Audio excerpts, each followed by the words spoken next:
What's going on, guys? Welcome back to the You Know Ball podcast. I am your host, Troll Bro Dude, and this segment is actually from a Patreon episode that we did a month ago where we drafted the 30 best players in the NBA. We are unlocking this because another episode that we did this week will be exclusive only to Patreon. We had the guys from Round Ball Rock, Sean and Joey, on to draft the worst owners in the NBA, and it was a very fun, insane episode. So definitely subscribe to the You Know Ball Patreon to unlock that one if you would like to see that. As far as this episode goes, like I said, we did it about a month ago.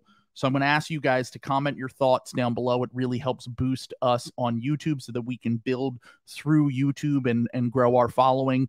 Tell us who we missed out on, who we should have drafted, who was drafted too high, who was drafted too low, all that jazz. It really helps if you do that. Also, like, subscribe, turn on notifications, all that as well, and review us on your favorite podcast platform of choice if you have not already. But before we get into this episode, let's talk a little bit about our sponsors from Underdog Fantasy, who are actually running a special for our guy Jalen Hurts right now. All you have to do is go on Underdog, use the promo code SLOP, that's S-L-O-P, to get a $100 deposit match on Underdog.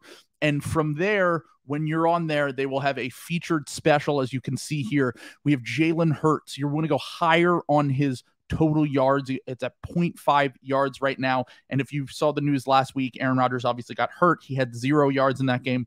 But Underdog, because they're awesome, still honored that for all of the picks that hit. So all you have to do is hit on one other pick to take home money. So you can put $10 on this. What I did was I did Jalen Hurts higher, half a yard, and then I also did Justin Jefferson higher than 92.5 receiving yards, because if you've been following the Eagles, you know James Bradbury is going to be out. You also know that the safeties look terrible in week 1, and I would imagine with how Justin Jefferson looked in week 1 and how poorly he played last time against the Eagles a year ago, that he's going to have a breakout game, you know, obviously a revenge game, a guy that we passed on in the draft and we're still sad about to this day, but it's only 92.5. I think he's easily going to crack 100 yards. So go on Underdog, sign up today, use the promo code SLOP, and you can place your picks on there. They also do fantasy drafts every single week for the NFL, and they're also will be doing it every single night during the NBA season. It's a lot of fun. If you have not signed up already,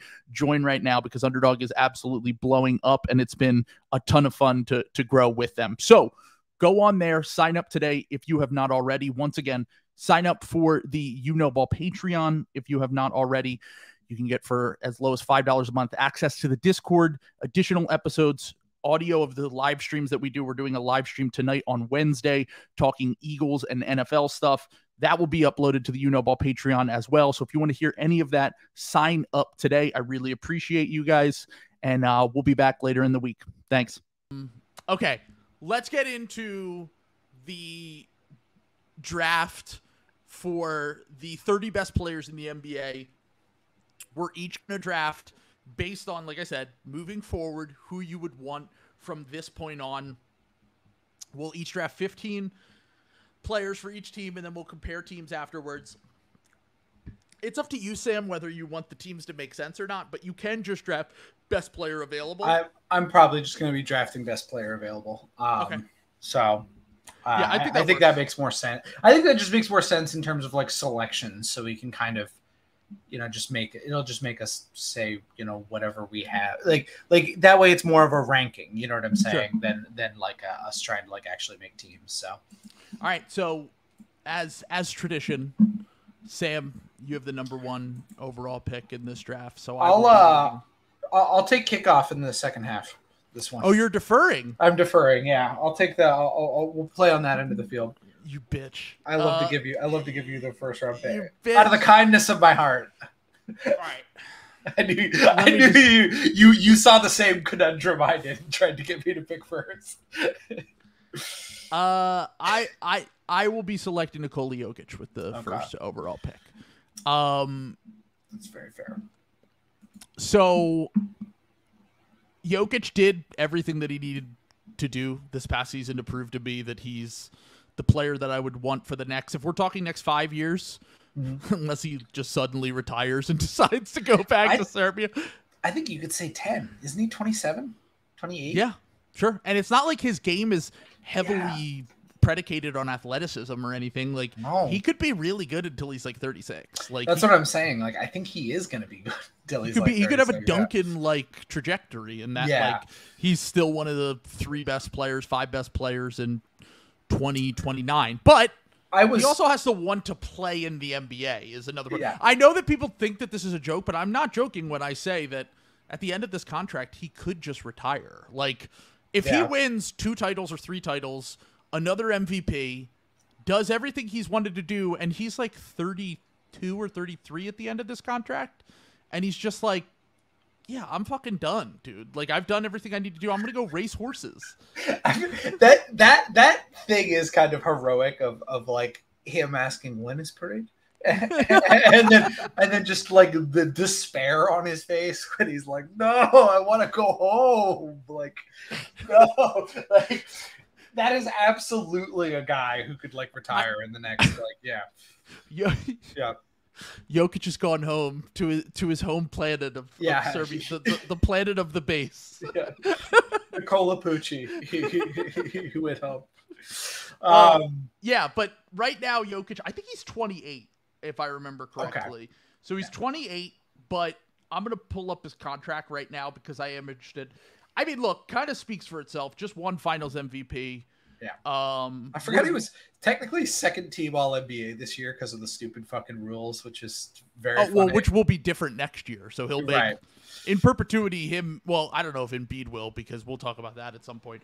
But he'll definitely be making the next 5 or 6. As long as he plays, he'll be first team All NBA probably. So he's 28 going into this next season. He'll be 29 the following season, 30, 31. He's a player option on the last year. He'll be 32.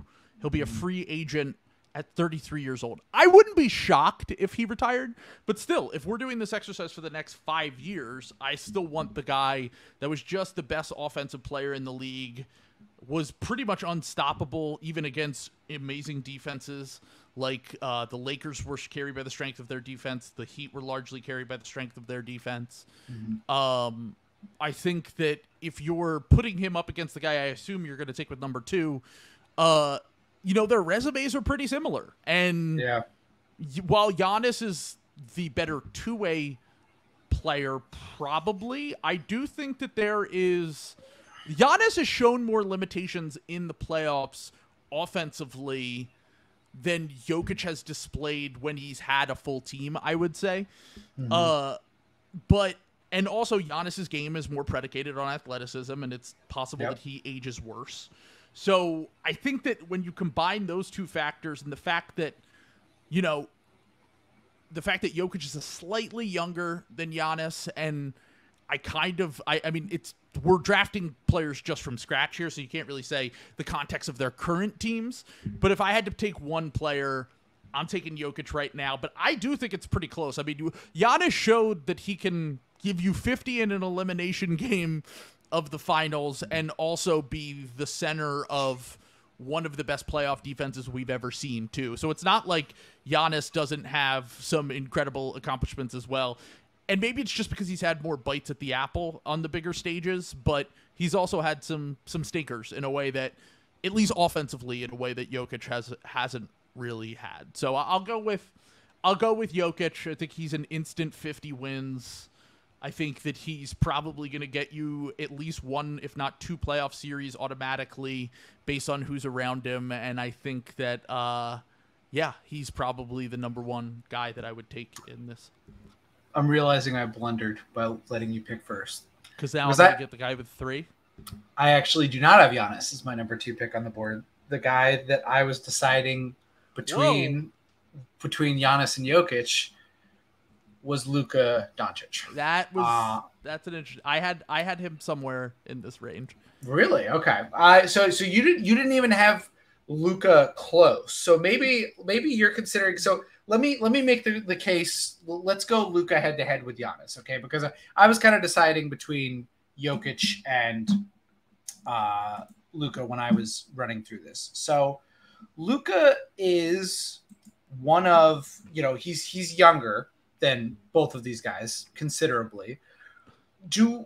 Are we sure Giannis in like a non-Mickey Mouse season is going to be like, or can like do something in the playoffs? You know what I'm saying? Like, Yeah. Yes, but I also think that I think it's not going to look as refined and pretty as the guys that we're used to kind of dominating in the playoffs.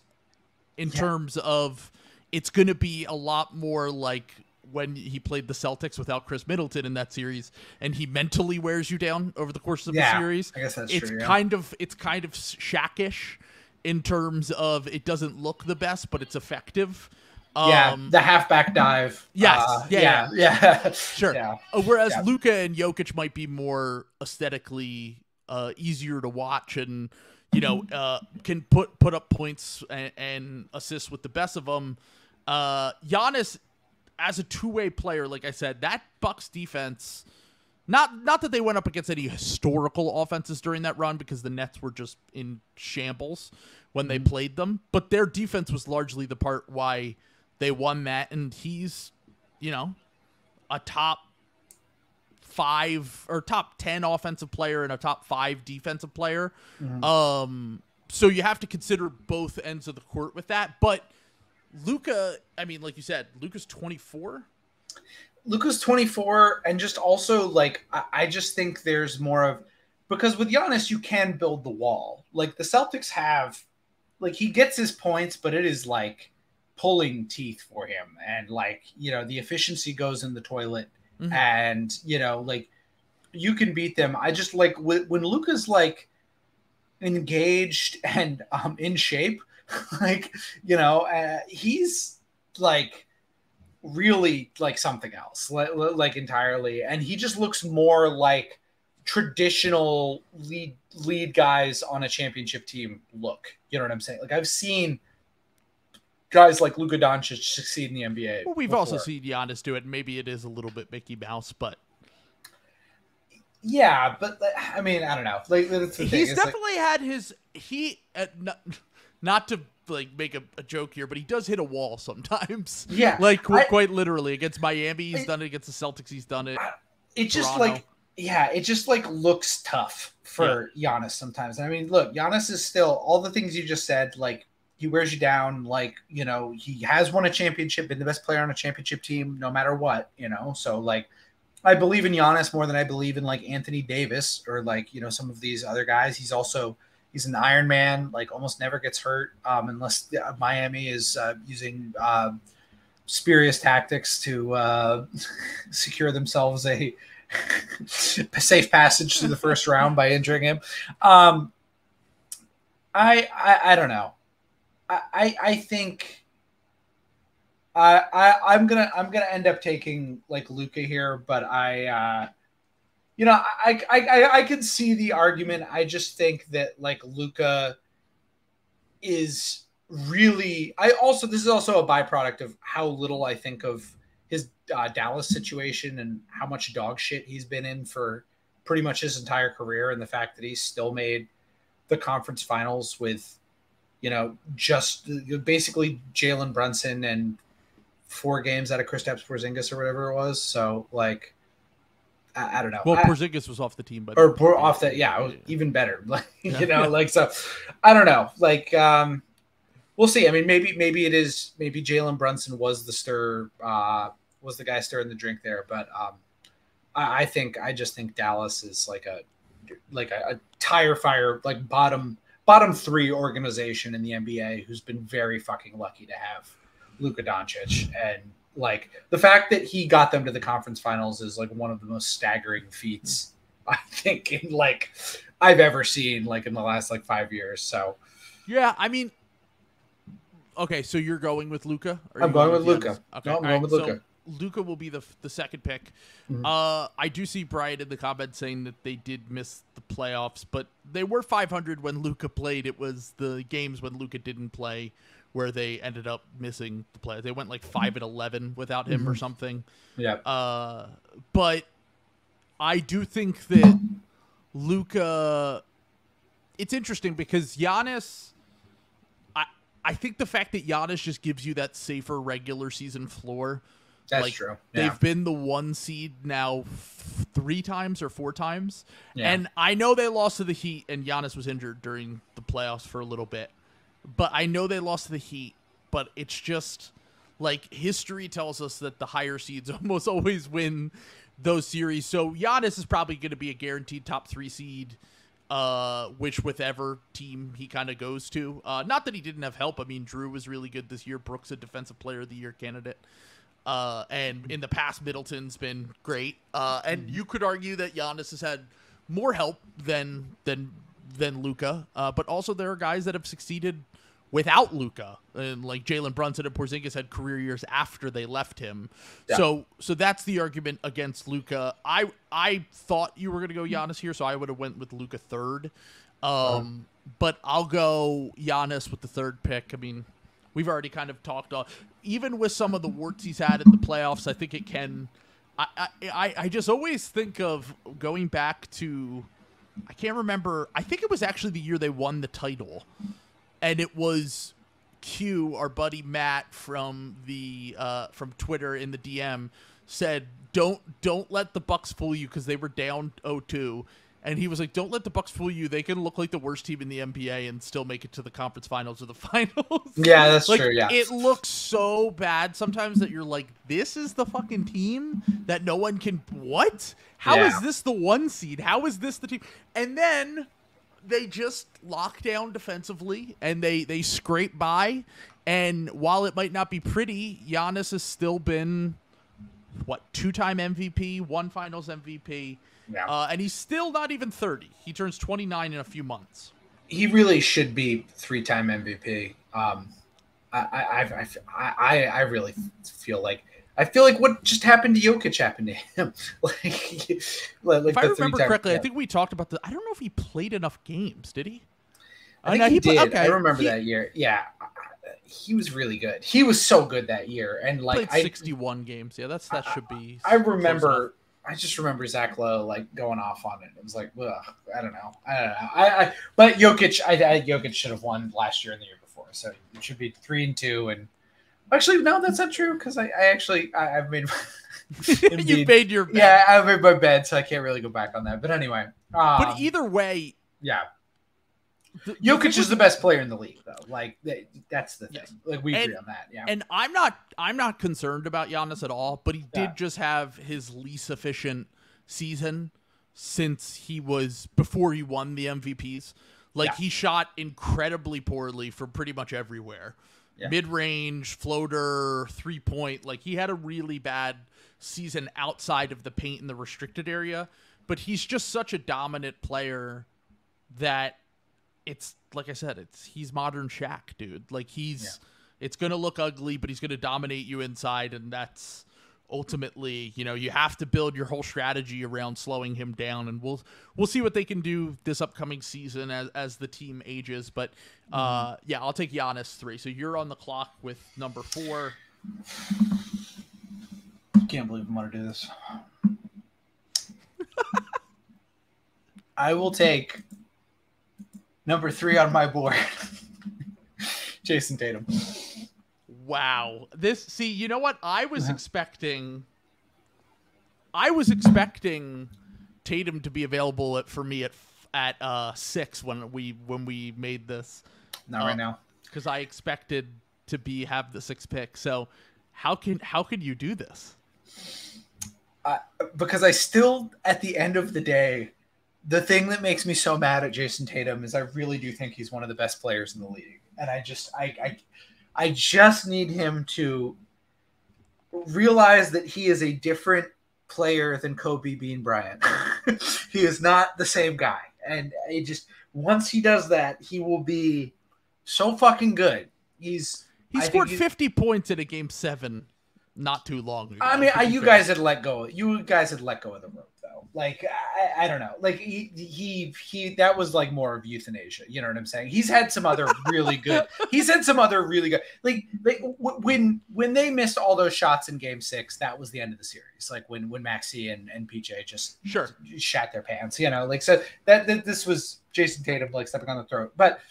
At the end of the day, Jason Tatum is like I still think he's too underrated as a defender. I think he's an incredible defender. I think he's an excellent, way underrated rebounder who like really does some incredible things like with some of that stuff. I think he's really improving as a passer.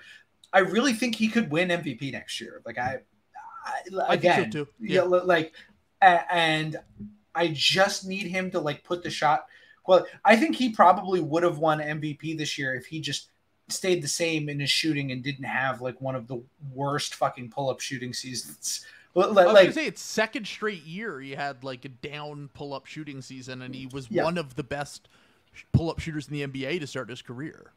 And it's just like, you know, and that's kind of the problem is like the pull-up shooting is kind of his first instinct, but he's like a great post guy. He's a great he's still a pretty good catch and shoot shooter. Like when they use him off movement and some of this stuff, they're not going to have the luxury of doing that anymore now that Marcus Smart's gone. Like he's going to need to be like in the guts. But I think there is more there with some of that stuff. I'm not going to hold my breath, but if Jaylen Brown can tighten up his handle like at least a little bit more so that he can survive against offenses that don't have, you know, Miami's lust for blood, like I think he, you know, that could change things.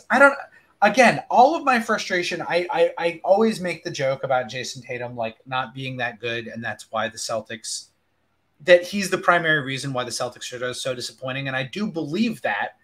And the reason I believe that is because I know he can do better than that. Like I know he's one of the best players in the league, but just like totally like unforced errors, totally unforced like I see it sometimes. He has these games where it's just like, holy shit, we really do have one of the best players in the league.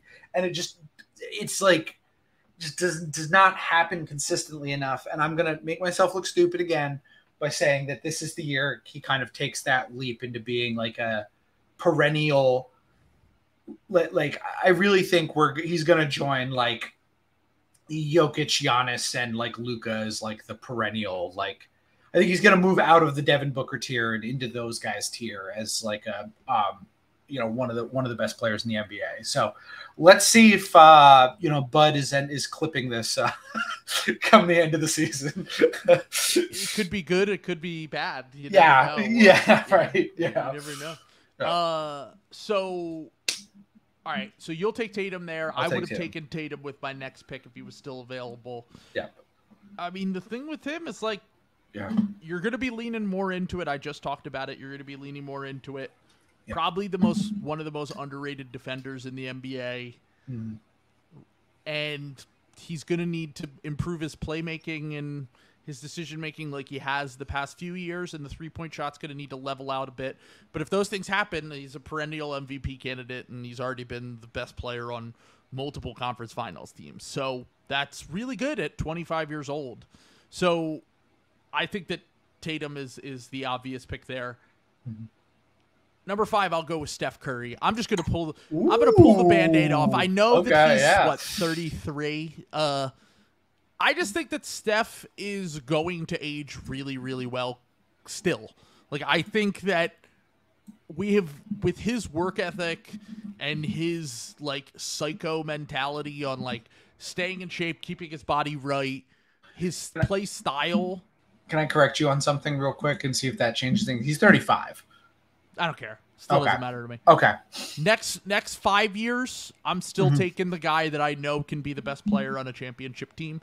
Mm-hmm. I like a lot of the guys that we're going to draft next, but I don't know if any of them can be. Steph was, 16 months ago? Not even 14 months ago, and got his team back in a position to be within striking distance of the conference finals again.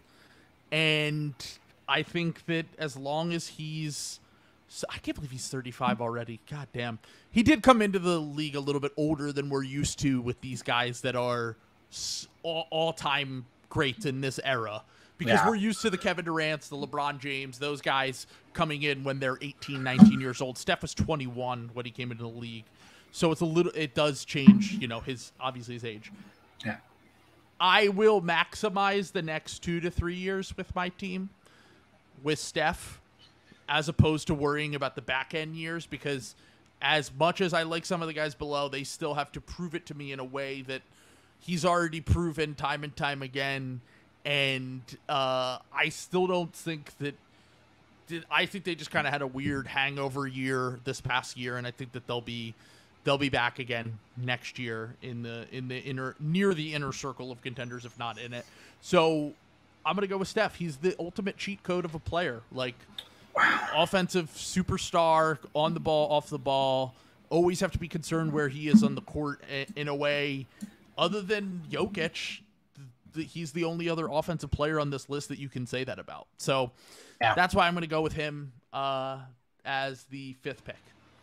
I had him way lower, but I also don't necessarily like think that you're wrong to do this. I think that, I just had a really hard time ranking. What do you do with guys in their 30s, It's especially really halfway in their 30s, like an all-time great like Steph. So, so I'll go with, I was hoping you would take some of the choice out of this next one for me.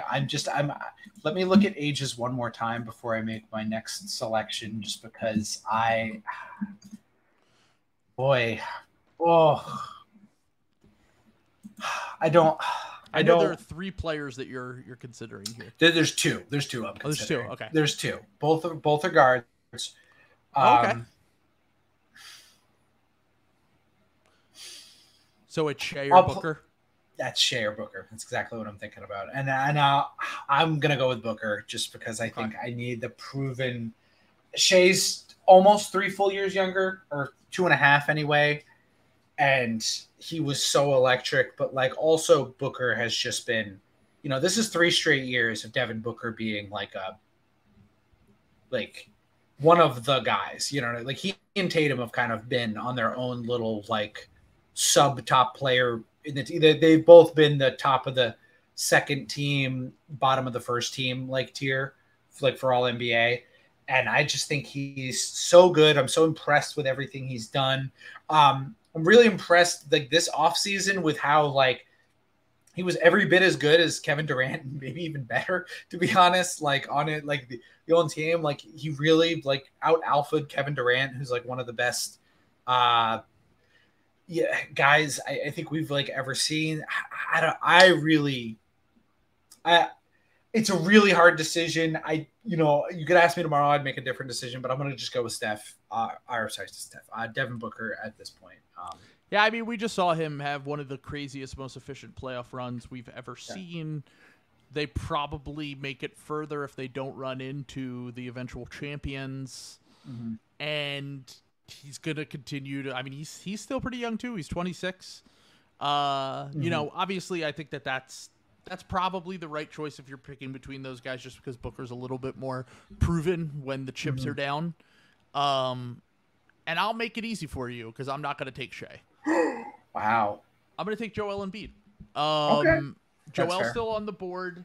He was the Obviously, next one. we know he has the playoff faults. We know that he has the injury and age concerns because he's entering his 30s next year.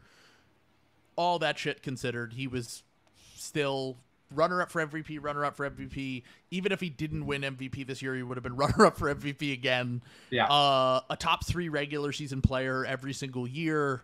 Yeah. And, maybe eventually he'll be able to get over the hump, but the chances are getting smaller and smaller for him to really make a big splash in a way that we kind of had anticipated for him. But the regular season stuff, I believe that in a right world where things go right for him, he has one run and it changes his entire legacy. I still think that that's on the table for him, despite some of the concerns I've had about his offense and all that shit at the higher levels with the decision making, the passing, all that shit.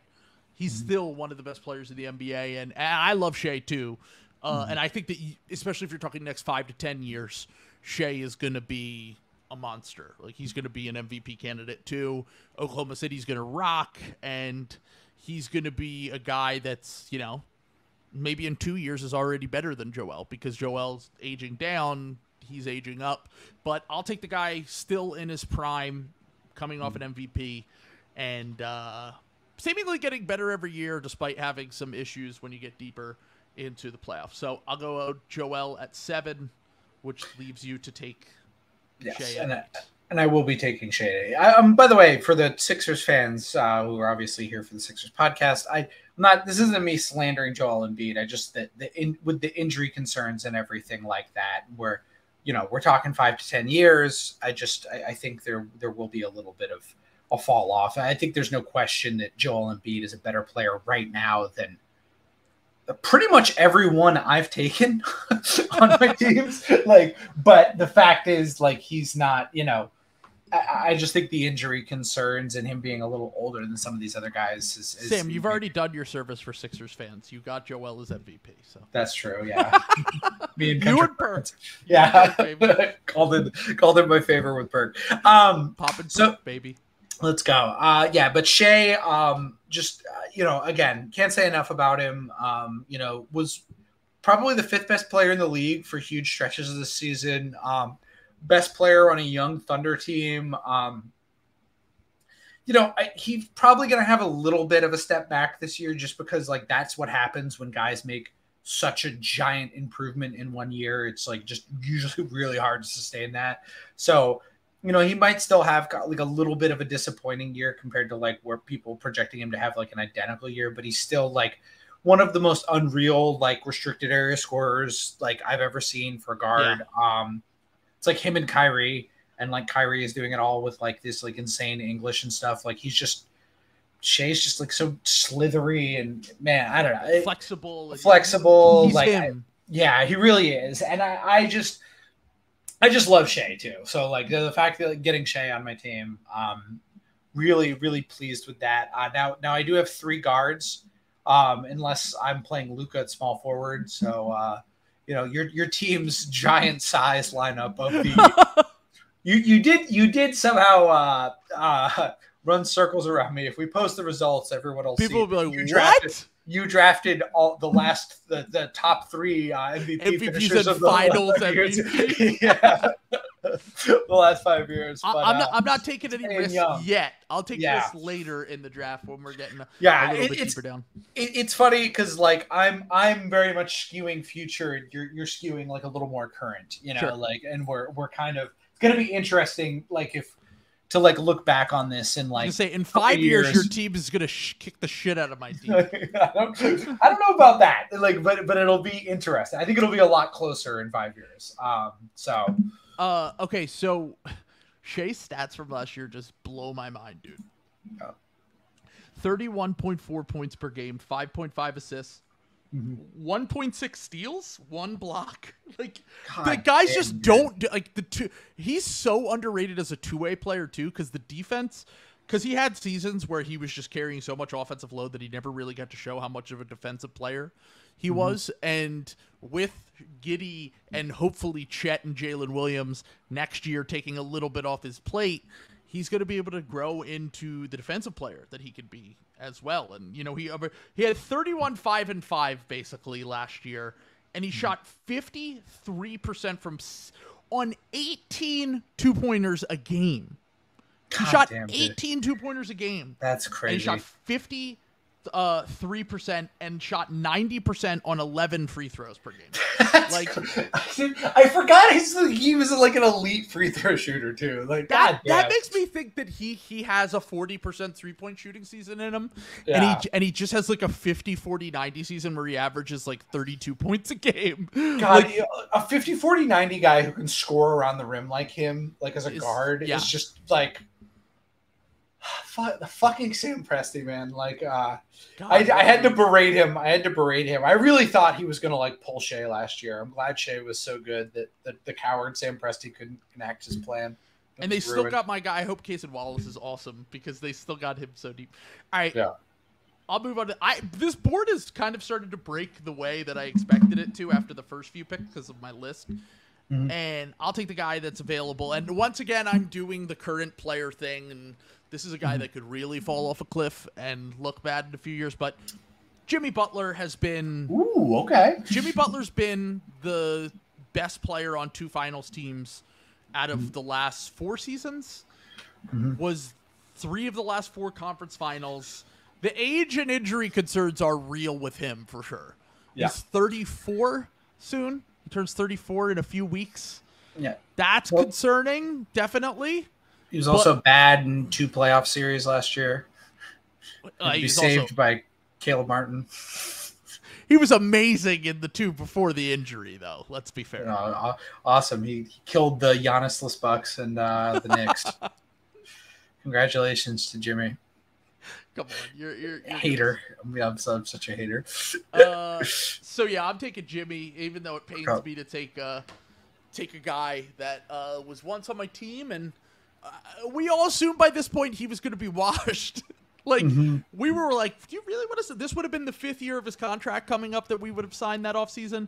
And we were like, yeah, he's going to be washed by the end, but who cares because of the first few years? Well, he's still one of the best players in the NBA. In fact, he's gotten better every year somehow. Probably the best post-30 player other than, like, Steve Nash. It's like him and Steve Nash in terms of who they were in their 20s and then who they've become in their 30s.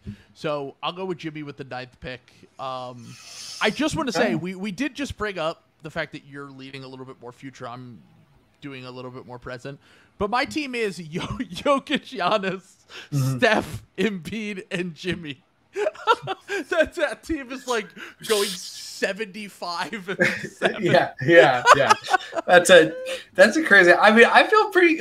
My team makes a lot of sense. I just don't have a big. I feel really good about my team. By the way, we're gonna continue doing the old versus young thing here. It's very funny, like how the boards are set up, because I think I know who you're gonna take here, and I have him next on my board, and the board has broke almost exactly the same as my list, the last 4 picks. Did you have me taking Anthony Edwards? I did. Yes, that is what I'll be taking. Here's my board right now. Okay. My board was Jokic, Giannis, Luka, Steph, Tatum, Book, Embiid, SGA, Jimmy, Anthony Edwards. That's so funny. We're such sickos. Yeah. Yeah. I had those, and then I still don't know what to do, because I'm going to be honest, on my board, I also have Victor Wembanyama off to the side with like a question mark. I don't know what to do in these ranges. Yeah. I figured let's just leave Wemby out of it for now. Okay. Let's just leave him out. Because I had him off to the side. I was like, I don't want to make this pick. It looks so stupid if he's bad. I was going to say, yeah. But then again, like if Wemby was in this conversation, I might have taken the risk on him at like 4 or 5. Really? Okay. I don't know if I would have been that. This was the range. Like before Ant was like the start of his range for me. Like, I should have clarified. These are only players who have played so far. So. Okay. Good. Okay. Well, then I'm definitely taking Anthony Edwards here. The coolest player in the NBA, the most charismatic player in the NBA, the second best. The best player on the second best team in the NBA, according to the Denver Nuggets strength of schedule last year. So I'm not going to lie. Trill, let me talk you into the Wolves and Rudy Gobert again. No, you don't have to. I've kind of talked myself into them for the second straight off season. Okay, all right. Like, I don't want you to yell at me again for the doing Rudy Gobert propaganda. No, I like almost irregardless isn't a word. Regardless of whether or not they trade Cat this season, I kind of really like their team, and they've got a lot of really good fucking players, and I think Ant is going to be even better. And he has I think the most important thing in the NBA in spades, which is confidence. Like, he's just got. I just love Ant, man, and like I love betting on Ant. I love playing daily fantasy with Ant with promo code SLOP. I love taking him in higher or lowers, and I'm always going higher. So yeah, I just. And speaking of like my thing with like Luka looking more like a proven star and just having that like look of like guys we've seen be amazing in the league before, I think I view Ant very similarly, where I'm just like, this is like a super duper star. Like, I think that this is the year he like kind of asserts himself as like a perennial all NBA guy, and he's like really like on that list this year. So he's only 22. He just turned 22 last week. That's crazy. It feels like he should be older. Yeah.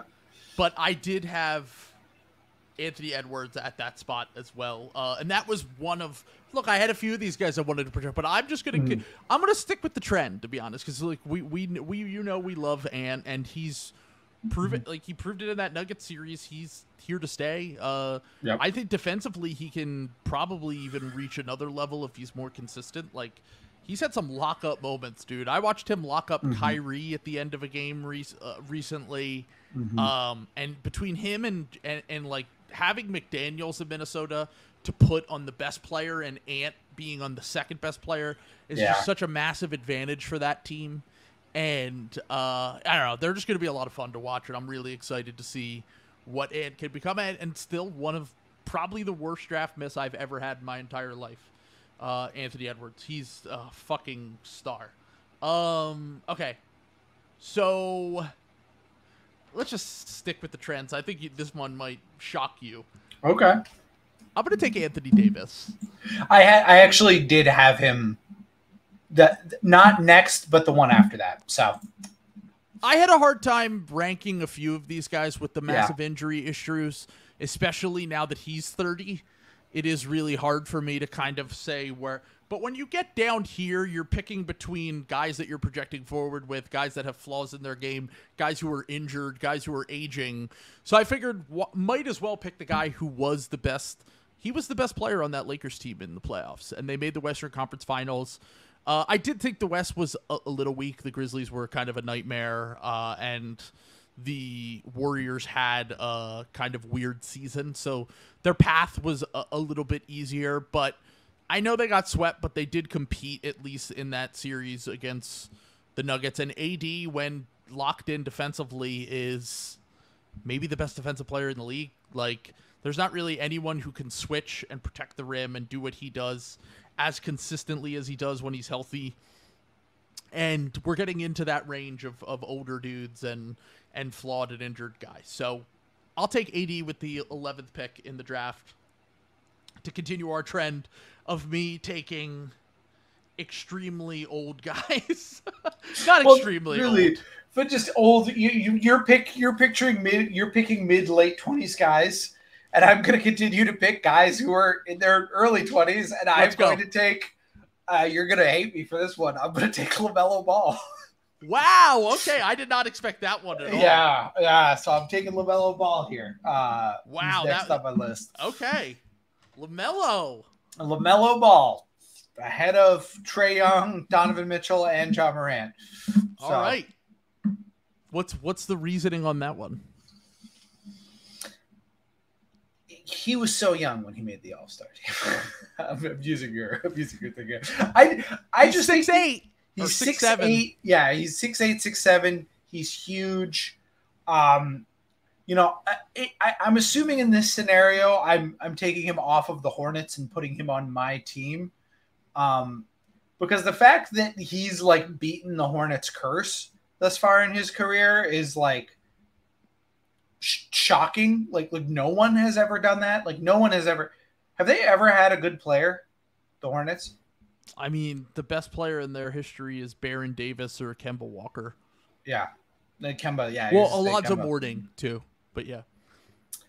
The Kemba, man, like that's tough. Like he could go down as the best Hornet ever. Yeah, hey, that's rough, man. That's really rough. So I think, given the lack of how, I mean, like they have some competence around him, but like I think LaMelo is crazy young.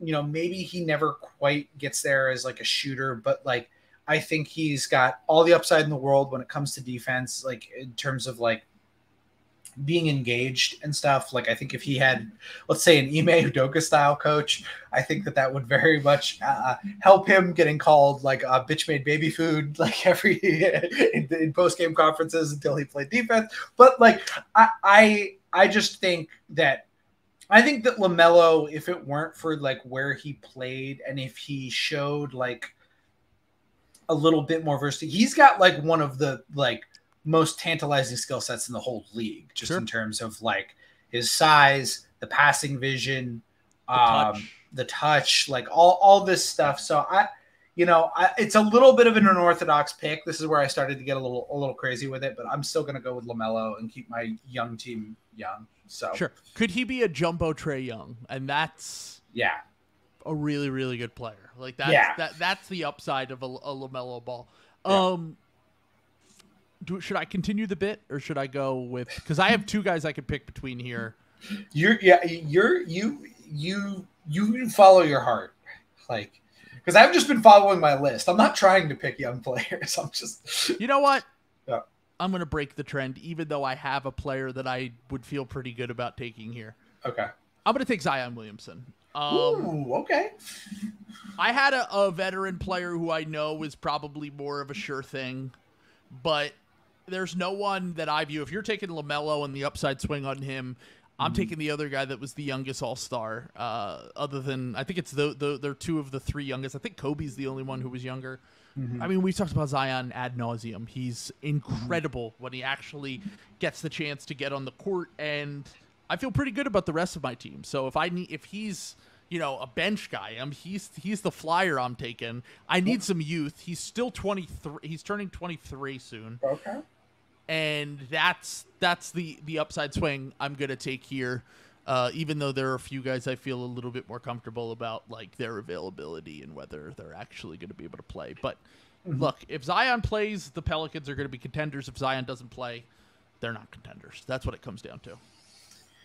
Beautiful. You've just handed me my agenda, so I'm glad I can keep my agenda going. I'm going to select Trae Young here. Wow, another swaggy. Yeah. I think Trae Young, I still think Trae Young is like a very good player. I think he had like a season from hell.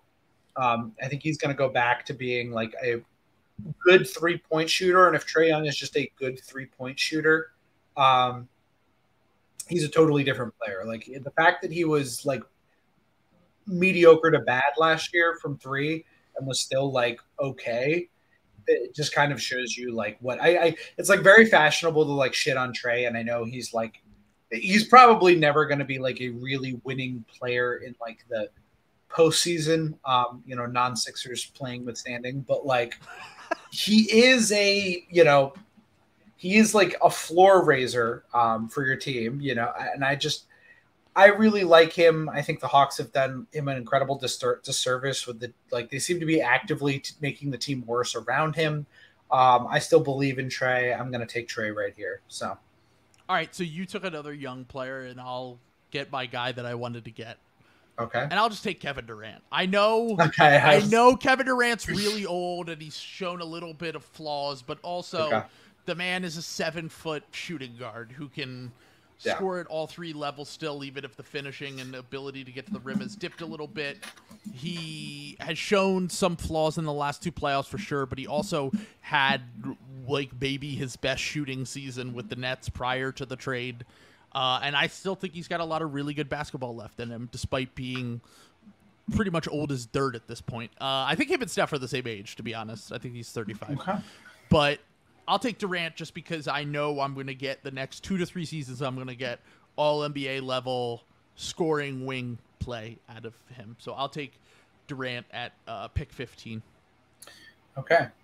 God, my team is so fucking small. I'm going to but it's not really a team. I'm just kind of going in order. I'm going to take Donovan Mitchell. I had him. He was on my board like just below where I was selecting, and was like, I was surprised he was still available, but this is where he's at. Like, this is like he's had 2 straight kind of stinkers in the playoffs.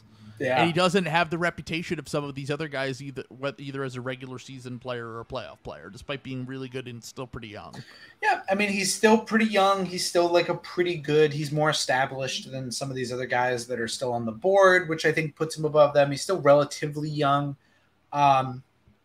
This is like, I don't really feel particularly strongly about this, like one way or the other. I just, Donovan Mitchell is kind of I'm very whelmed by him.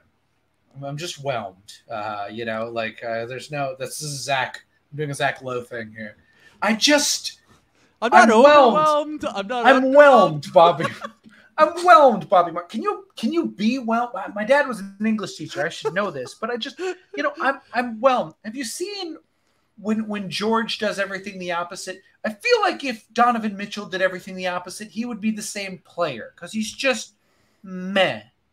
He's just meh for a star. And people got mad at me when I said that, when I said he was meh. But it's something I believe. And did you know that I had another team official told me this on the night of the trade, that I understand why they did. It could go down as one of the worst trades in the NBA history. I knew that was coming the second you said. I had someone tell me. The Clippers. The Zach Lowe, the Zach Lowe non sequiturs and then like shitting on the Clippers and then launching into that story. I was just talking about on the Celtics podcast I went on last night. Is that I'm excited that if we could get to the point where people are making fun of us for the things that we're popular enough that people can make fun of us for our isms that we always do in the same way that we do with Bill and Zach. That's how we're gonna know that we made it when we get to that point. Yeah, when people are making fun of me, I'm not owned. Actually, it's actually just a sign of how much you guys love me. So yeah, if you really want to own me, don't make fun of me where I can see it. Don't hurt my feelings. Don't say any of the stuff if you have to. God, somebody already did this. Somebody pointed out one of my ticks. I can't remember what it was. Like literally a year ago, and I was like, "Motherfucker, I do that, don't I?"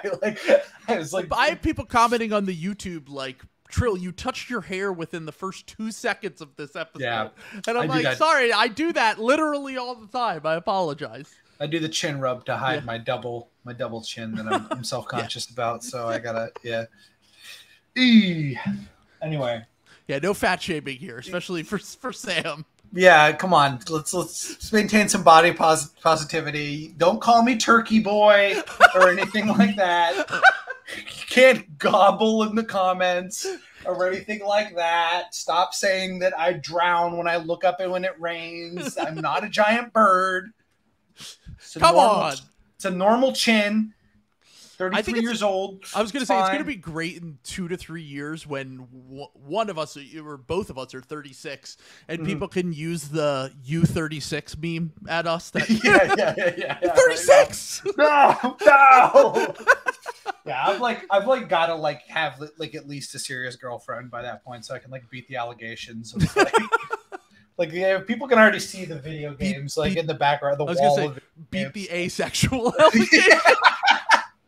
Beating his ass is not beating the ace allegations. It's God damn it. Look, there's a community for you on TikTok. We support people of all kinds here. However, I am so sexual. I'm one of the most sexual guys ever. Probably too much. Yeah, probably too much. Wait, don't clip that. Don't clip that.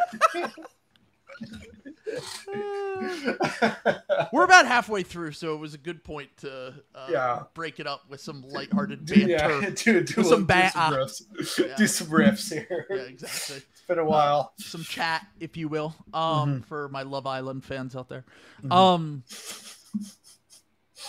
So I know you have a girlfriend. Nice girlfriend flex, bro. She got me into shitty reality TV, but I probably like it more than her now. It's my slot. Well, that's what I'm saying. It's always a tip because guys, it's not like guys are getting dragged into it. My friends just care about it now. I 90 Day Fiance now. It's my shit. I've got my best friend, he and his wife, he's just all explaining Vanderpump characters. Oh, dude, Vanderpump. Yeah. Honestly, if I were ranking reality shows and you were what's a reality show I should watch, especially if you want to talk to women, Vanderpump is number one. It's such a good show. I've just got to put in my time with Vanderpump. Yeah, you got to grind it because the thing about Vanderpump is that there's real character arcs in Vanderpump where most reality shows you watch and they're just kind of interchangeable characters that come and go throughout the cast, whereas Vanderbilt has a core cast of characters, but they do eventually they break it up and they bring in new people and they move out people, but the original core is just You know, like a show like Succession or Arrested Development, Yeah. where all the characters are villains. Yeah. It's just they're varying levels of villain, and then Yeah. you figure that's Vanderpump. Like Vanderpump is that like does sound everyone's a amazing. villain. There's very obvious villains, and then there are like low key villains you don't know until Yeah. later. It's the Always Sunny, Yes, but just exactly. the reality version of Seinfeld, Right. It's Always Sunny, Arrested, Yeah. all those. Yeah. Yeah. Okay. So it's probably the easiest show to get into too. It's so good, dude. The first 2 seasons are Okay. incredible artistic reality television. I'll get it together so like by the end of this offseason we can have the draft and I can fight you for the first pick to draft Jax with. So, Yes. yeah. Oh man. Dude. Prime Jax, no one was touching him. Yeah. He was like Jax, dude. Yeah, Prime Jax. Nobody's ever been more Problem. dominant than Jax. Yeah. It's like me talking about fucking Jordan over here. Yeah. Okay, so Donovan Mitchell was pick 16. Back into this. Yeah, you'll get into Vanderpump. I'll get into Persona. It will be Yeah. great. Perfect. We're so- sharing culture. Yeah, exactly. Yep. Exactly. This is my culture. Yeah, the cultural exchange here. Yeah. So the 17th pick in the draft, I will be taking Tyrese Halliburton.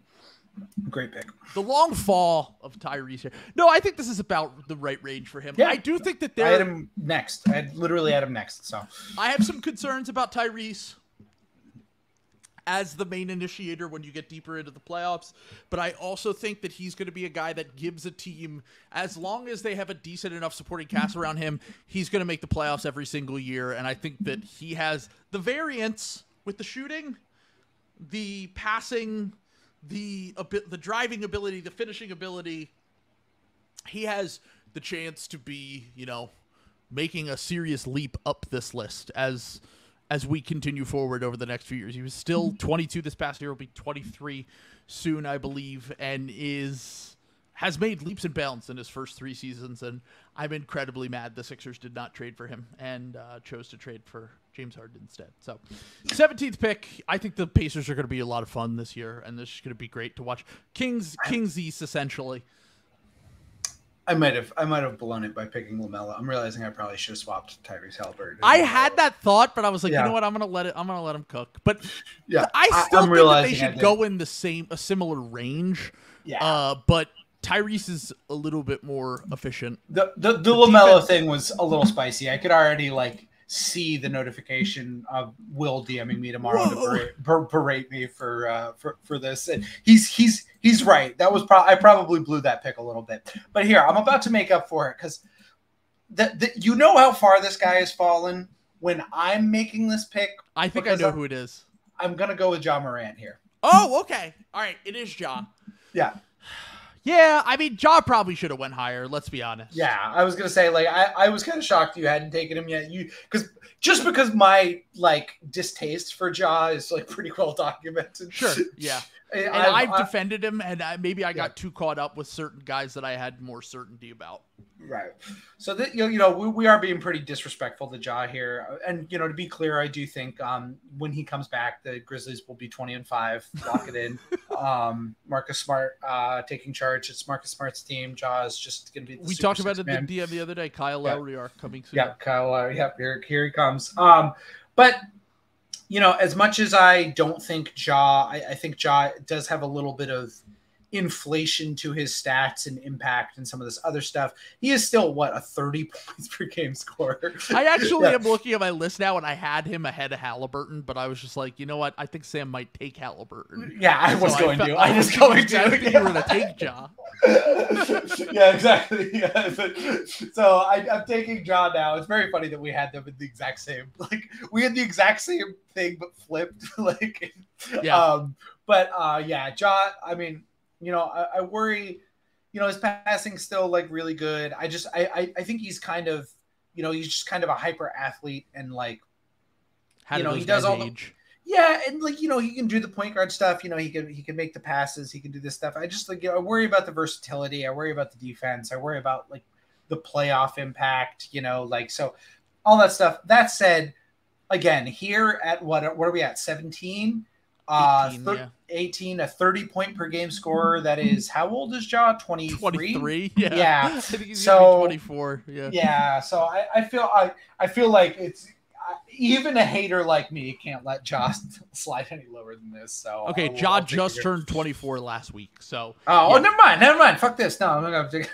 He's watched old. He watched old man. If you're doing next 5 years, I'm pretty confident in Ja. I wonder how he ages into his late 20s and early 30s when a little bit of the athleticism goes. Because history tells us the John Walls, the Derrick Roses, those guys, they get an injury and then they're never the same.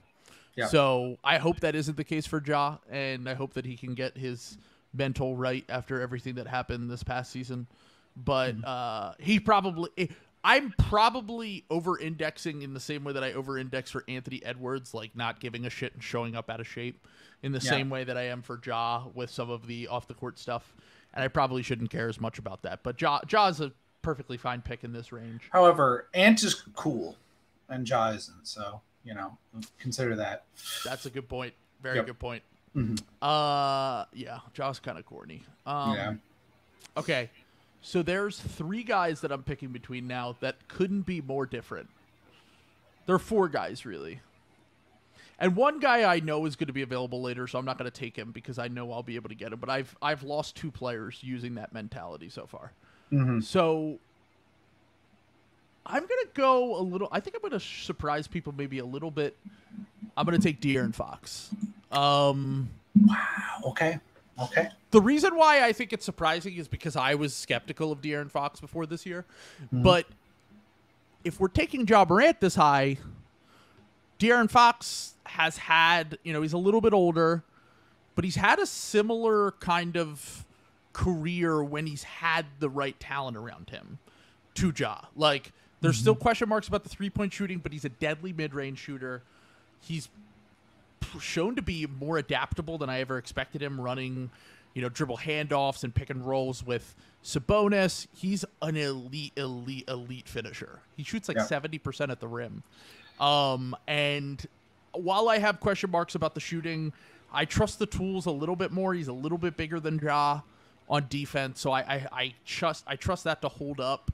And we saw him have, before he hurt the thumb, and I know Golden State's issue was point of attack defense in these playoffs, but good Lord, he was cooking them. He was, and I think that if he can show that moving forward, that's a really tantalizing, interesting player moving forward. I think he's still 25, and he's another guy that I'm worried when he gets into his 30s, but for the next 5 years, I'm comfortable taking him.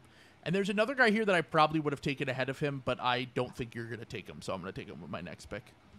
Okay. I am finally getting to my zag here, and I will finally be taking an old guy. I am going to select Mr. Damian Lillard. Okay, I knew I had Dame ahead of these guys, to be fair, but I kind of thought you would never take Dame. And I also kind of thought that maybe you would just forget about Dame.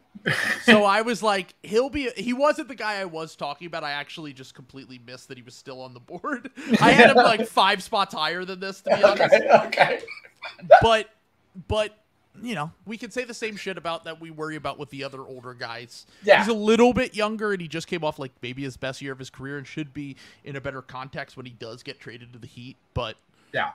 Dame should have been higher, to be clear, but I don't know. I don't know how to rate these older guys, because I do think when Dame loses it, he's going to lose it fast. The cliff is going to be very steep.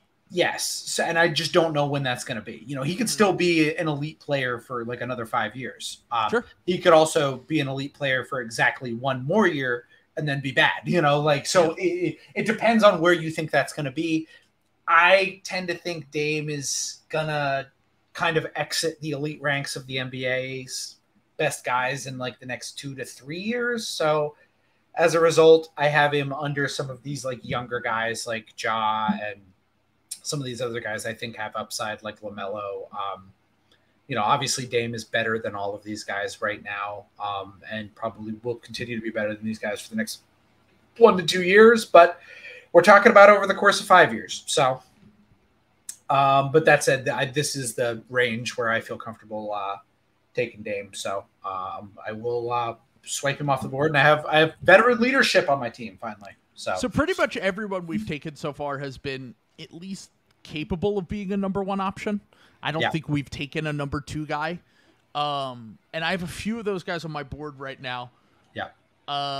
And there are three guys that I'm picking from. Two I would consider number two options, at least on offense. And I'll take the last guy I think I consider a number one option. Someone I feel has been a little bit underrated. And I'm going to take Jalen Brunson here. I actually did have him in my next 2 or 3 picks. I was going to say, I was like, this is the guy that I was waiting for. I was like, I don't think Sam's going to take him this high. But I was going to take him not next, but probably the pick after that. I probably would have taken him, yeah. Do you think that Jalen Brunson is that much worse than Donovan Mitchell?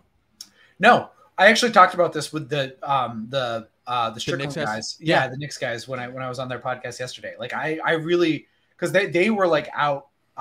Schwinny was like really out on like Mitchell, and I'm like, I love Schwinny. He's great. Yeah, he was like really out on like Donovan Mitchell. I was like, you know what, like, yeah, and Prez was pushing it. They have like a really funny thing. They get like really heated arguments about some of this stuff, which I loved. But well, it's like, because Schwinny is like he's the equivalent of a Knicks green teamer. Like he's very about the team, defends the guys, whatever. Yeah. And then Presidente is the other guy. He's more like quote unquote fair and balanced, you know. Yes, But no, they get into some great arguments.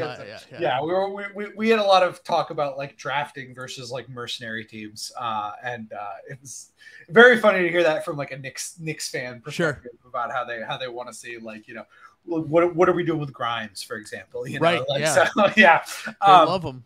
They love him, but you know, we talked about this. I'm so owned by Jalen Brunson. Like that is probably one of the worst NBA takes I've had since I was out on drafting Jason Tatum. Yeah, he fucking owned me so bad, and that the Knicks owned me like by extension. He's a star, man, and like he did it in the playoffs as a number one option, which I did not think was going to happen. Like I thought he was going to have a rough playoffs, and he still fucking cooked. Yeah. So.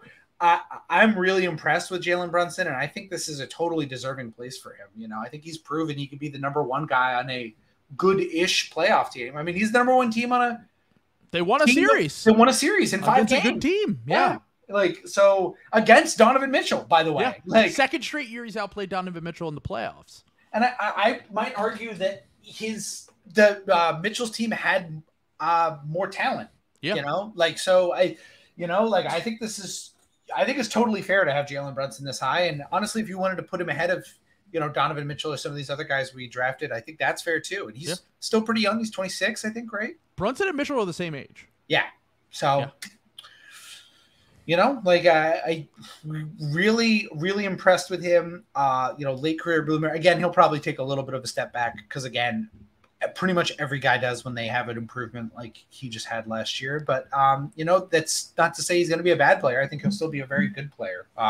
Still be like a borderline all-star guy. So I'm just realizing we're on pick 21. Mm-hmm. These are all guys who are capable of being – they're not all first options on their teams, but they're all capable of being first options. And there's still guys. And there's still guys. Yeah. There's still a lot of guys available at this point. So – all right, so you're up with the 22nd pick. We're winding down here.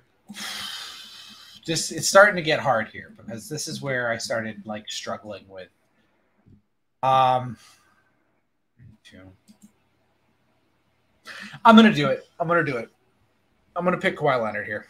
Okay, I had Kawhi a little higher, but I'm more concerned about age and injury with him than any player on this entire list. So he's got the most injury concerns, I think, of any player. Can you think of a player in the league that has more injury concerns than Kawhi? Because nope. And if he had a clean bill of health, I think he would have went in the top 5 or 6. Yes, exactly. Yep. So he's like the ultimate boom bust guy, which is like how you end up with shit like last year where we're both picking the Clippers to like make the finals and when he was healthy in 2 games, they almost beat the Suns. Like, yeah, that's true. It's that's the thing is it's like I don't think we're wrong about that. It's just like he's always injured. I mean, once again, Bill sunned us. He put us in our place. We make fun of Bill, but the "Can I see it?" Line prophetic. prophetic from our Completely guy nailed it. Bill. Yeah, In retrospect, probably more common sense than we had expected, but Bill was cooking, and we were owned. We were owned. We were owned. Okay, but I think at this low, I even with the injury risk, I'm gonna take him. Yeah, he's the last probably number one option that we'll take, except for maybe some of these younger guys. And he's at pick 22, and he's been the best player on 2 title teams. So yeah. 23. I'll finally take a guy I consider a second option, but I'm gonna take Bam Adebayo. I had him in. I'll take Bam because Bam, defensively, we know Bam's a monster, especially when you get into the playoffs. He's improved as a, he can play multiple coverages now. He can play in drop. He can play switching. He can do a little bit of hedge and recover. He can kind of do it all on the defensive end as a big. Look, there are certain matchups that are going to give him hell, but they kind of give everyone hell. And he is an improved passer, an improved scorer, and despite the fact that he is not the number one guy you want as your offensive engine, he can have stretches where he's a completely passable one with their system. And he's still 26, 25. Like, he's not super 26, I think. And I could easily see him having a career. I'll say this much. We did the Hall of Fame last episode. If they win a title or two, if they trade for Dame and they win a title, and Bam is like clearly the second best guy on the team, or maybe the third if they have Dame and Jimmy as the first two, I could see him being in the conversation for Hall of Fame because he's going to win at least one Defensive Player of the Year. Yeah, and offensively, he's a pretty good player, and he's gotten better every year. So I'll take Bam here, the first guy that I don't consider a number one option, but a very good player nonetheless. That's I had him like somewhere in this range. Again, this is like kind of a big group I'm pulling out of right now. And it comes down to like old versus like young guys and like where are you? He's squarely in the middle of his prime.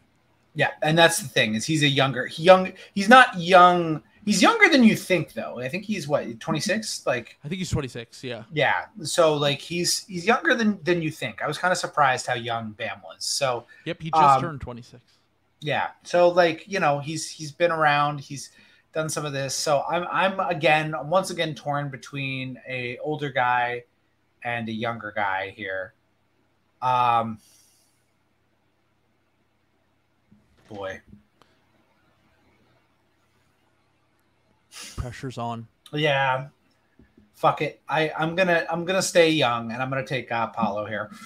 Okay. I was wondering when we were gonna get to Paolo because I had a hard time kind of figuring out what to do with him. Yeah, me too. This might be too high for Paolo, but it might be too low for Paolo. I don't know. This is your upside swing, though. Exactly. Had one really good year in the NBA as a rookie. Started off unbelievable. Showed some things that rookies usually don't do, guys at his size. Yeah. And I could see him being a future top 10 player, and I could see him being maybe a tier or two below that. I could see it going either way for him, but there's not many guys his size that can kind of create and handle the ball, score. He's got to get better as a shooter and probably even take steps as a playmaker, but I trust that he'll get there. Like he's going to be a dude for a while. Yeah. Yeah. And again, there's some older guys that are still on the board here. There was one more young guy that I personally like a lot, but I think it would be too crazy to like take him here. We'll see if I get to him before the end of the draft. I think you probably will because I'm going to go with a younger guy, but a younger guy who is another proven dude, and I'm going to take Jaren Jackson Jr. Oh, okay. So JJJ, I kind of forgot about him, to be honest. I didn't even. We did this last time. Yeah. When we did the prospect draft, and we forgot about Jared until like pick 16, and I was like, "Oh, wait, he's still on the board." I probably still would have had him like in this range, though. Like, same here. It's not like I forgetting about him like drastically changed my the way I feel about this. But yeah, it's a good pick. But still, pretty young, 25. Jaren Jackson Jr., Defensive Player of the Year. I view him similar to the way that I view Bam. Bam's a little bit better on offense, but I think Jaren's a little bit better on defense. So Yeah. Both great young number 2 or 3 options on offense and number 1 options on defense. So yeah, I'll take Bam or I'll take JJJ with the 25th pick, and you'll probably get the guy that you wanted to get last time. Yeah, I'll go with the vet here, and I'll take the second half of an earlier pick I made, and I'll take Paul George here. Okay, because I had Paul George in this range. Yeah. I guess the reason I didn't take him is because even though Paul George is still one of the 20 best players in the NBA to me, he's 33, I think. Yeah. 33. He's 33, and he doesn't. And as much as Paul George is great, and I don't want to take anything away from him because I've always felt he was underrated, I do think that he doesn't have the Kawhi upside, so him being where he is makes sense, because if he's your 2, you feel great even at his age with some of the flaws, and like he could age not great over the next few years, but we're in this range where we're taking upside swings and guys with flaws in their game anyway. Right. But he's still that number 2 option. He's not quite good enough of a decision maker and ball handler that you want him to be your number 1 guy, but if he's your 2 guy, you're feeling great about it. Right, exactly. So I'm going to take him here. Yeah, everything you just said, like everything you just said is a reason why he's lower than a lot of this, but he's also still like an elite player. And he's not like as old as another old guy I don't think that we're going to like get to. He's younger than like Steph. He's younger than some of these other guys. But again, also has the injury history. So, okay. Also in this range, I was picking between 2 players that are kind of in the same age range, but they're both younger guys. So I'm going to take Evan Mobley here. Okay. I had him, I'm going to continue with the trend of just taking defensive guys that I think can grow into. Like, those 2 guys have already grown into very good offensive players. I think Mobley needs to get there. So that is the big question mark in his game. He was, honestly, he was shit in the playoffs. His offensive stats were terrible. And if that's the level of offensive player that we're getting, I'm assuming he'll get better, then I'm not going to feel as good about this, because he's going to be a really defensive first guy that just kind of can survive on offense. But I trust that he'll eventually get there, and I'm not going to let one down playoff series scare me away from the potential player that he can be in the next 5 years or so. So I'll take Mobley at 27. You're on the clock at 28. All right. This is like such a feast or famine pick, because he's just hanging here. Let's go. I'm going to take Jamal Murray. Okay. Why did I forget about Jamal Murray? I didn't even have him on my list. There are so many good players in the NBA. That's what I'm saying. There's so many good players in the NBA. Like I had him like on the edge here, and I was like, God, because his stats aren't that good, but it's like he's whoever said that. God, I gotta find that tweet so I could like remember, so I can credit them. The person who tweeted like he's the only player who's got to prove it in the regular season. And that's such a funny thing for him. But like, so like his regular season stats are like kind of overwhelming. He had that injury, but he's so young, and he is like a playoff fucking dynamo. You know what I'm saying? And just. I really think he's like very good, and I think he could have. We've never seen a player who hasn't made an all-star team by his age be as good as he has been in 2 different playoff runs. Yeah, that's like the thing. He's like kind of a cross between like Mike Conley and Devin Booker. You know what I'm saying? Like just in terms of like he still hasn't made this all-star team, and he is like kind of underappreciated like Devin Booker, but he still does have like this nuclear gear and this upside that like a lot of guys, just not a lot of guys in the league have. Like I think he's like one of 10 guys this far. Yeah. So I'm gonna take him here. But I mean, again, I let him come down this far because like again, the other side of the coin here is like you never know like what could happen. Like he still does have like. I think he's still under a career 20-point per game scorer, which is kind of crazy. The thing with Jamal that's the most shocking is that I know we talk about the Jokic when he's off the court thing a lot, but dude, their team is like not good when it's just Jamal. Like, Yeah. I remember looking at stats, like filtering out like offensive rating, and the Sixers are like 7 points per 100 possessions better on offense with just Tyrese Maxey and no Joel Embiid and James Harden versus the Nuggets with just Jamal Murray and no Jokic. Like, Yeah. it's weird that he isn't able to carry in the way that he has shown that he can in the playoffs sometimes.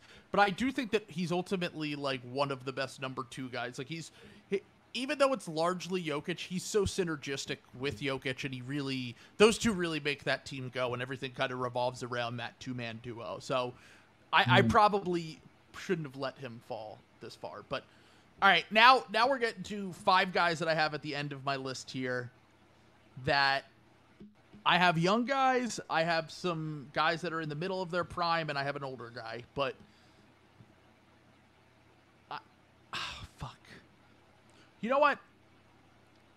This just personal preference. I'm gonna take Brandon Ingram. There was another guy on here who I think is a better player than Brandon Ingram, but I just can't stand watching him play basketball, so I'm not going to pick him. And I'm sure we'll mention him when we either get to the honorable mentions, because you have the last pick in the draft right now. And Okay.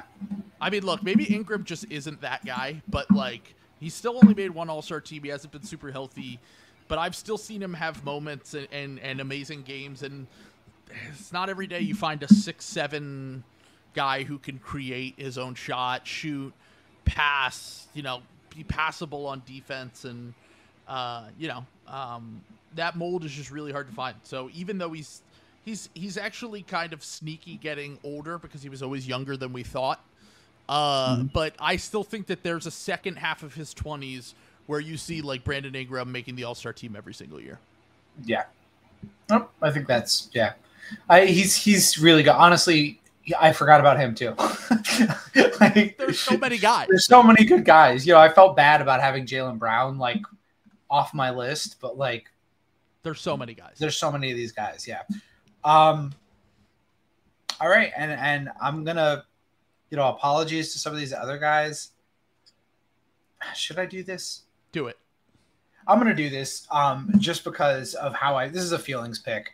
I'm going to take Darius Garland with the last pick. I had him on my next one on my board as well. Yeah, I there are some guys that didn't get picked. Like I think probably Mikal Bridges would be a better pick here, to be honest. Like even though he's older, he's probably a better player right now, especially like in playoffs, than like Darius Garland is. But like, I just really like Darius Garland, and like I wonder when Donovan Mitchell leaves in 2 years, I think we're going to see him kind of blossom a little bit once he kind of gets the keys.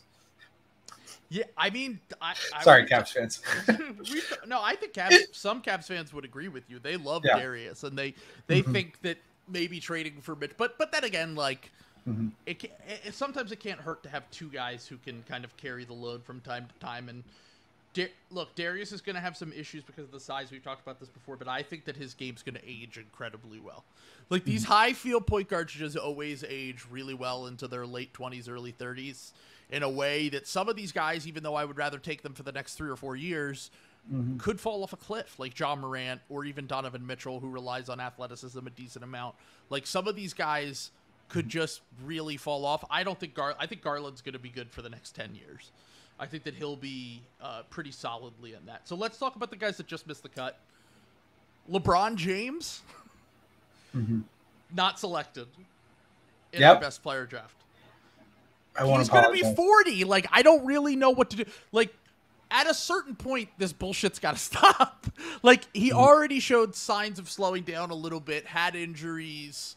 Maybe it's completely fucking insane to not select him, but I just don't know what to do with a guy who could fall off a cliff any moment now. He's certainly one of the 30 best players in the NBA still, but if I'm drafting for the next 5 to 10 years, I don't know what to do with the guy who's going to turn 40 soon. So I just can't. I don't trust like that is what I'm trying to get at here.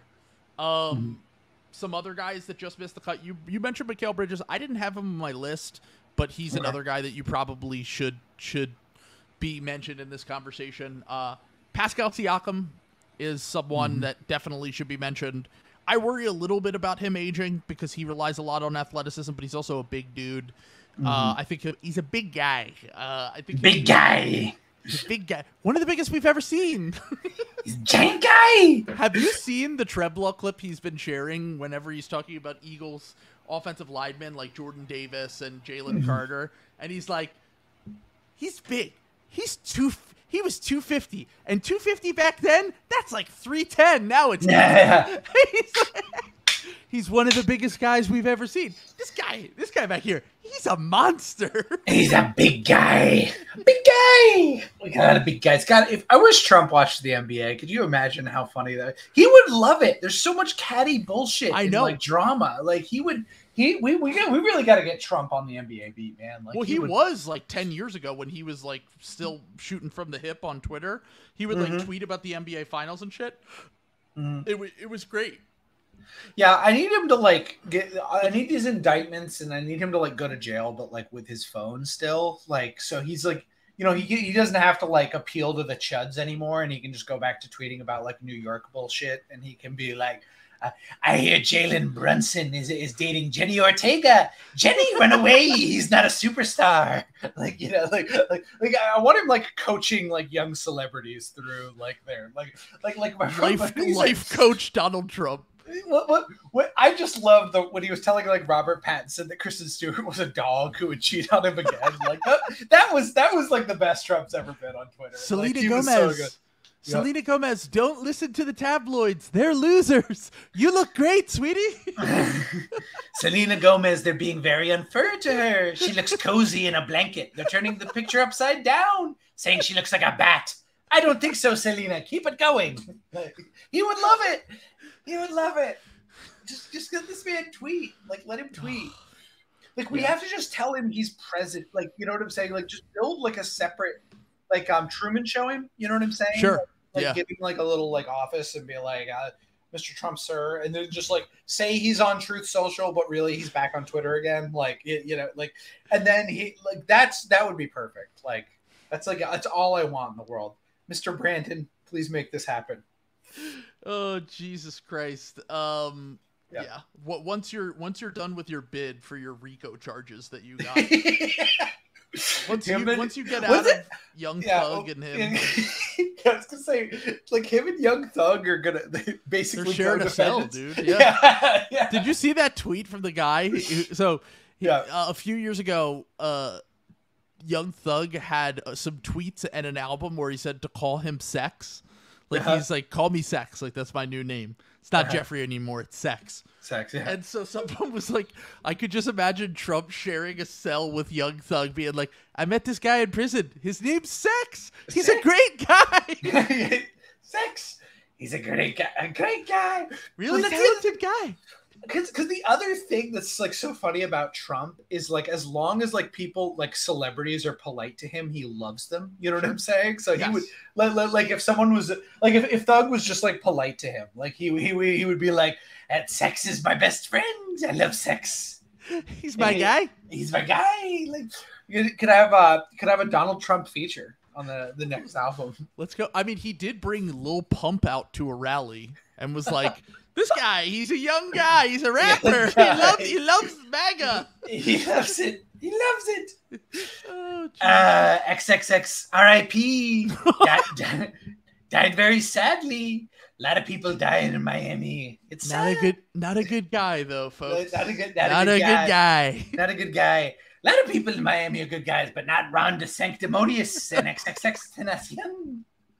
Watch out, Weenie Ron. When you get out of the Lamborghini dealership, you might have to. That would be awesome. God. Anyone wants to get us some art for the thing, you can do the half XXX face, half Ron DeSantis face. If you want Let's go. For the episode art. All right, let's finish naming some guys as we do best. Oh, Jesus Christ. So I said Siakam, LeBron, Jaylen Brown, Zach LaVine. Kev's gonna kill us for not including. Zach. Yeah. He said he was gonna be back. We also Franz. Didn't have James Harden or Kyrie Irving. Lauri Markkanen. Yeah. Nick Claxton, I actually gave a look to in this range. Gave him a little look. Yeah, Desmond Bain. Desmond Bain, another guy. Tyrese Maxey, but I probably would be a little lower until he shows me a little more, even though he's my guy. Yeah. Anybody else? I'm just scrolling through. Draymond Green, I didn't really, he's like a tricky one. Yeah, he's like a little too old for some of this. Chris Middleton. Randall, we didn't even consider Chris Middleton. Yeah. Yeah. Drew also. I don't think we picked Drew, right? No. Did we say Porzingis? Those guys are just like not good enough for me to take the risk on their age. Yeah. Like Porzingis, did we said Siakam, right? Yeah. We said Siakam, yeah. Okay, yeah. So those are the guys. Sabonis too. I don't know. Did we say Sabonis? Sabonis should be mentioned. Yes, he definitely should be. Yep. We probably underrated him, but we're too playoff brained. Yeah, we're playoff brained. I still can't believe he should have dominated the glass in that series. I still can't believe how bad he no-showed that Golden State series. Like that was let Sam down. Yeah. Bummer. Worse than fucking Jake. I would have been right if he had one good game in that series. I would have been right. I'm so mad at him. How dare What a loser. What a loser. Get out of here. Demo. Someone that we didn't even mention at all that I just want to throw out there that is funny, and I can't even believe that we didn't select him or even mention him in this, is Karl Anthony Towns. I wasn't close to it. I wasn't close to it, to be honest. He's escaped my memory. I feel like I forget that he exists. He needs to not shit his pants in the fucking postseason once. I've seen him in the postseason twice, and he's looked horrible. Yeah. Except for 2 games total. Yeah. It's really crazy how he oscillates from game to game. Like he has some crazy performances, and even in game sometimes can shift from amazing first half to terrible second half. But yeah, it's kind of crazy. I would have never imagined that if you had told me in 2019 or 2018, let's say, 3 years into Karl Anthony Towns' career, he's made the All-Star team and was an up-and-comer, probably 21, 22 years old at the time. If you had told me in 2023 we wouldn't even draft him in the top 30 players for the next 5 years, I would have been like, what? Did he have a career-ending injury? Yeah. What happened? Yeah, I mean, it is brutal. Honestly, you can kind of say the same thing about Porzingis a little bit, in that same range. Or Ben Simmons. Ben Simmons. Well, he did have a career-ending injury, I think. Yeah, to the brain. Yeah, I was going to say his brain might just be broken permanently. Yeah, he had too much ADHD. Neurodivergent Ben Simmons. All right, that's a good place to end it. 2 hours and 10 minutes in August. I'll be on vacation next week, but we'll be back before then. So, yeah, let's get it. Let's go. Talk soon. Hope you guys enjoyed. Take care. I hope.